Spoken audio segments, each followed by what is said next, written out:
En los discursos de Cristo en el Evangelio según San Juan, tenemos, si podemos llamarlo así, las revelaciones certeras y claras de la persona del Espíritu Santo. Aunque el Antiguo Testamento hablaba del Santo Espíritu, y básicamente en Génesis 1 tenemos de entrada el Espíritu de Dios que se paseaba por las aguas. No había un concepto en la teología judía de quién era el Espíritu Santo. Hay una razón básica para eso, y es que el Shema de Israel, escucha Israel, Jehová nuestro Dios, Jehová uno es, era interpretado estrictamente por la teología judía de que Dios era una sola persona. Para el judío, cuando la Biblia hablaba del Espíritu de Dios o del Santo Espíritu en el Antiguo Testamento, era más bien una manifestación de Dios mismo, del poder de Dios en cierta medida.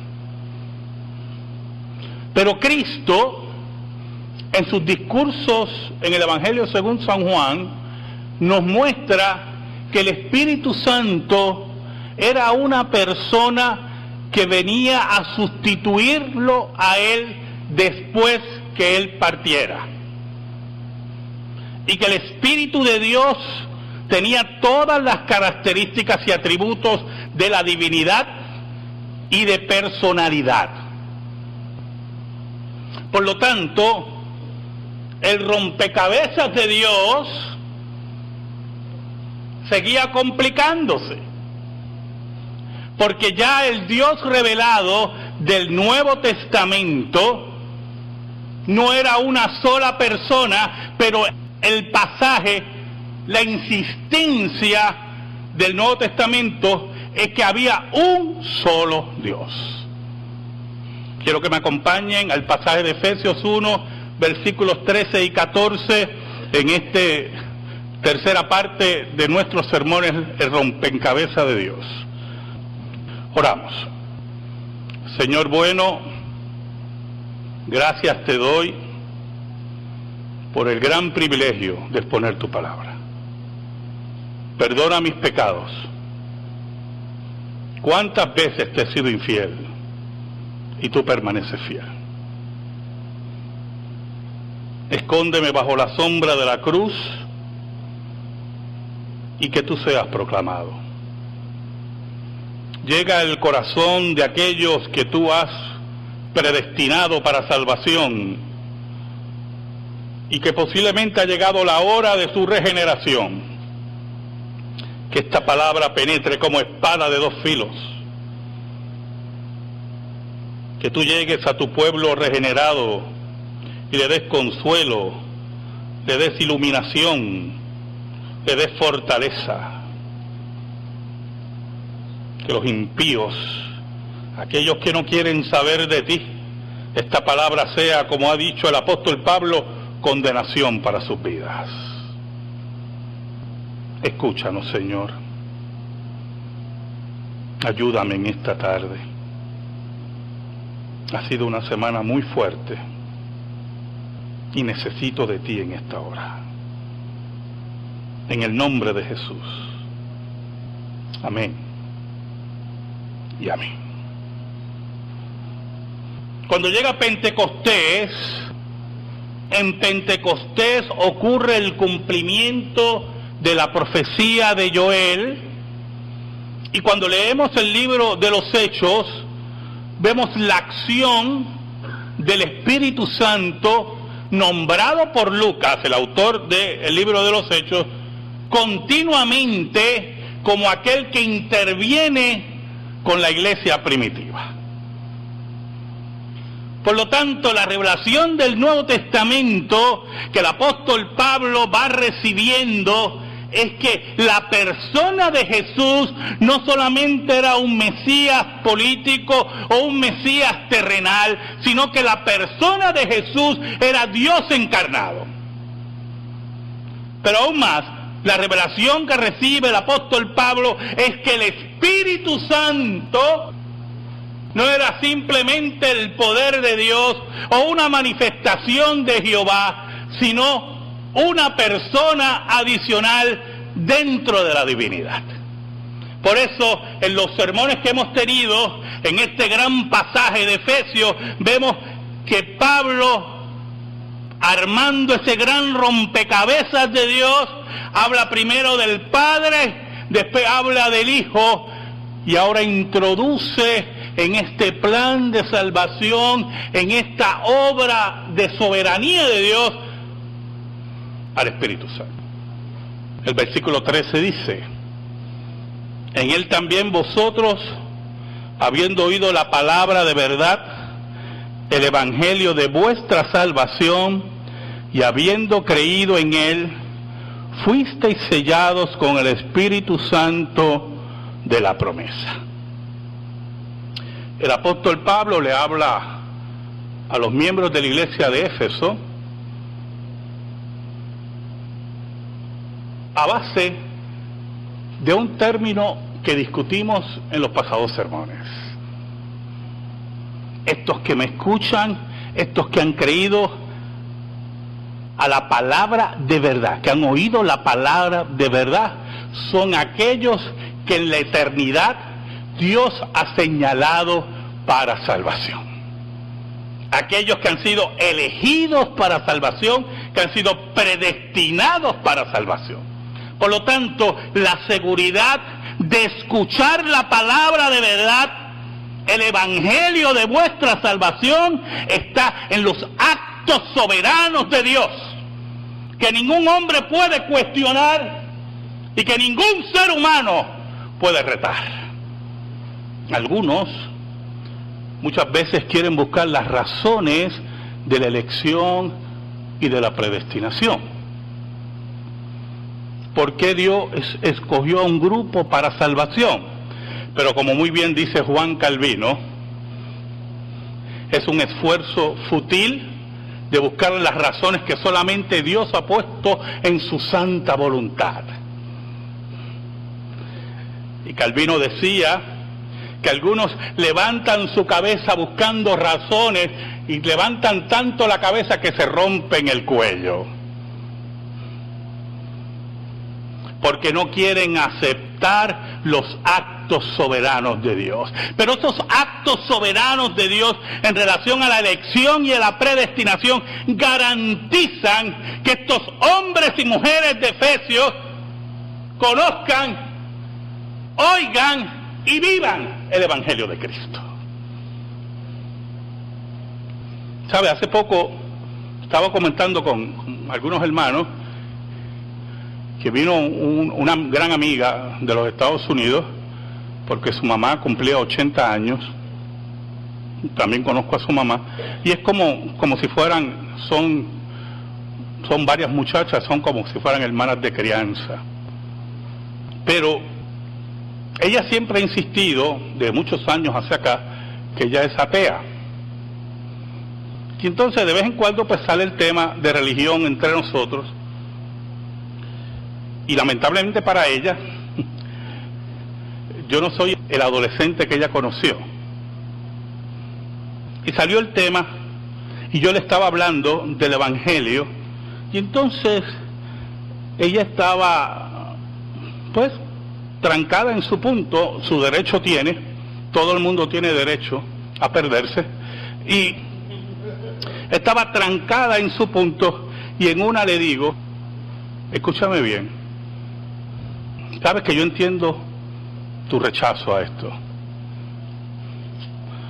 porque esto no es para todo el mundo, esto es para aquellos que Dios ha señalado para salvación. Y si tú no estás en esa lista, entonces ya me completó la oración. Recuerde que ya estamos en un plano ya de incomodidad en la conversación. Y ella me completó, sí, no estoy en la lista, me pierdo, sí, pero como tú no crees en el infierno, me imagino que estás tranquila, ¿verdad? El problema es la intranquilidad después que mueras. Allí yo no te voy a poder ayudar. En Él, escuche bien, mire cómo dice el apóstol Pablo. En Él, hablando de Cristo, también vosotros, habiendo oído la palabra de verdad. ¿Y cuál es la palabra de verdad? Hace poco alguien me escribió, esos amigos que ustedes tienen en Facebook, y me decía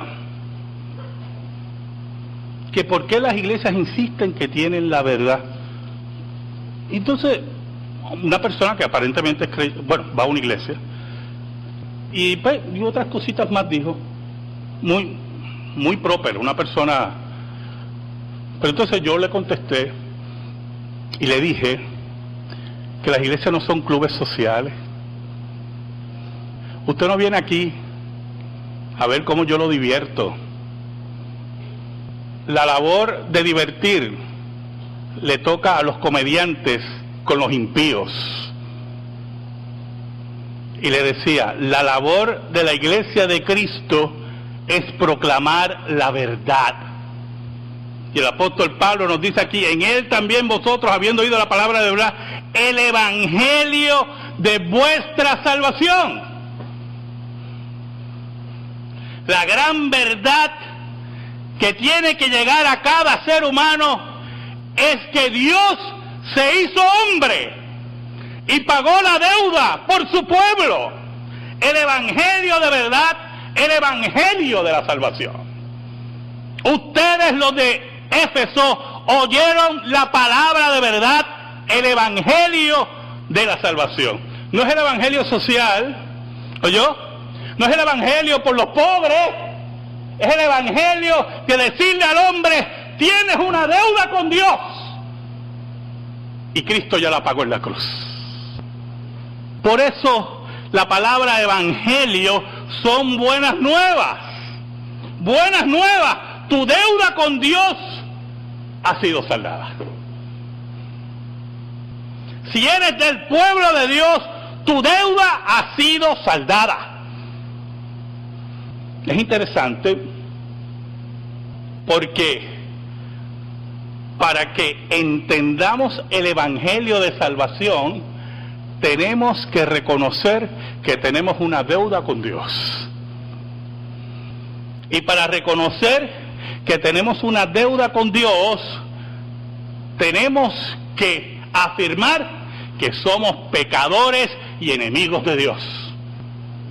Por eso, los hombres y mujeres de Éfeso que habían oído la palabra de verdad, el evangelio de vuestra salvación, y habían creído en Él, importante eso, yo hermano, no es solamente oír la palabra de verdad, oír del evangelio, todo el mundo oye del evangelio, es creerle al evangelio, es creer que lo que ha determinado Dios en el evangelio es verdad, es afirmar nuestra pecaminosidad, nuestra enemistad con Dios y ver solamente nuestra esperanza en la obra de Cristo. Que la deuda ha sido completamente pagada, que no hay obra de ninguna clase la cual pueda aportar a tu salvación. Por eso es evangelio. Por eso es evangelio. Usted, si es del pueblo de Dios, ya no tiene deuda. Aquí no hay trueques, aquí no hay engaños. Aquí no hay que dar ningún dinero para la salvación. Es gratis. Buenas nuevas. Aquí no hay que hacer, que lo he dicho otras veces, lo vuelvo a repetir, cuando usted va, no sé, a las tiendas por departamento, las grandes tiendas por departamento, en sus secciones de perfumes regularmente ocurre eso, ¿verdad? te regalamos tanto por tanto. Este estuche que vale 400, debe ser un embuste eso, pero está bien. Este estuche que vale 400 y pico, con la compra de este perfume, te regalamos este estuche. Aquí no hay que comprar nada. Esto es gratis. Dios se hizo hombre. Dios vino en busca de los suyos. Como el pastor por su oveja, vino en busca de su pueblo. Ahora, al creer en el Evangelio, hay una garantía que se te entrega. Hay un sello. ¿Sabe? El sello en la antigüedad, esa estampa que se ponía, es para garantizar la autenticidad de lo que se entregaba, de lo que existía. Todavía nosotros usamos eso. Usted lo oye. Yo me acuerdo en mi época, ¿verdad? Fue los otros días, pero en mi época, cuando Made in Japan era una porquería. ¿Usted se acuerda de eso? Eso es Made in Japan. ¿Se acuerda de eso? Ahora buscamos que diga Made in Japan y no queremos que diga Made in China. Tiene el sello, ¿verdad?, de la calidad japonesa, del trabajo de hombres y mujeres japoneses, de la inteligencia japonesa. Ese sello de garantía. Dice la Escritura: el Evangelio de vuestra salvación, y habiendo creído en él, fuisteis sellados con el Espíritu Santo de la promesa. El Espíritu de Dios, la tercera persona de la Trinidad, ha sido puesto dentro de nosotros como sello de Dios, como garantía que esa salvación y esa palabra de Dios es genuina, es auténtica. El sello, ¿sabe quién lo pone? Eso es muy importante, porque también se falsifican sellos. Posiblemente sea Made in Japan,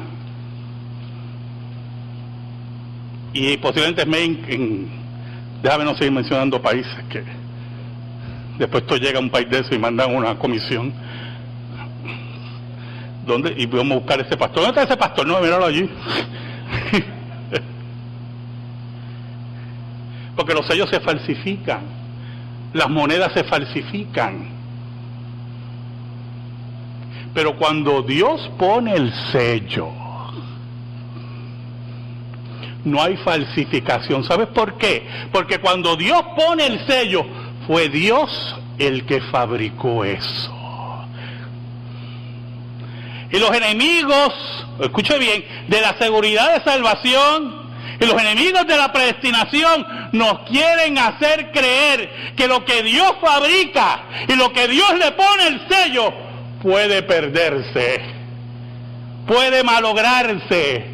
¿Qué cosa de Dios, qué cosa genuina de Dios se puede malograr? Es el sello de Dios, el Espíritu de Dios, es Dios mismo, Dios mismo. Por eso que el reino de las tinieblas busca continuamente que falsificar la obra de Dios, imitar la obra de Dios.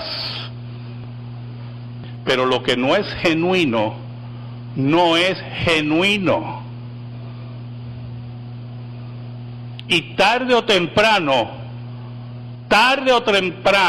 su naturaleza verdadera saldrá. ¿Saben? En una ocasión, yo le mandé a poner las bandas de freno, los pads, como dicen en Castilla la Vieja, a un carro que tenía mi esposa. Entonces me preguntan, ¿originales? Sí, originales. Lamento lo que voy a decir ahora, pero... Y a los 2 meses empieza a chillar, 3 meses empieza a chillar ese carro. Y yo le digo, pero ¿cómo es posible que esos pads ya están en el sensor? No puede ser. Entonces lo volvimos a llevar a otro mecánico, porque ya el primero perdió toda mi confianza.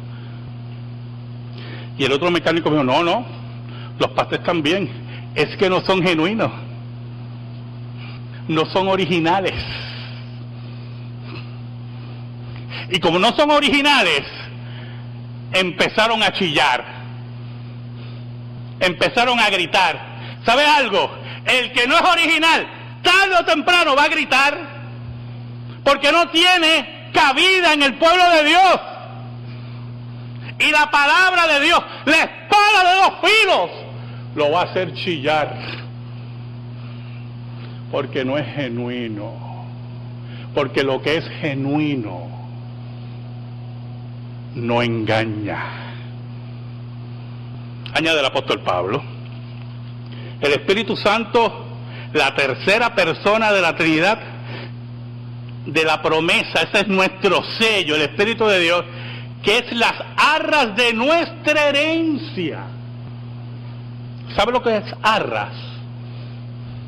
Un pago anticipado, una visión de las glorias que vienen.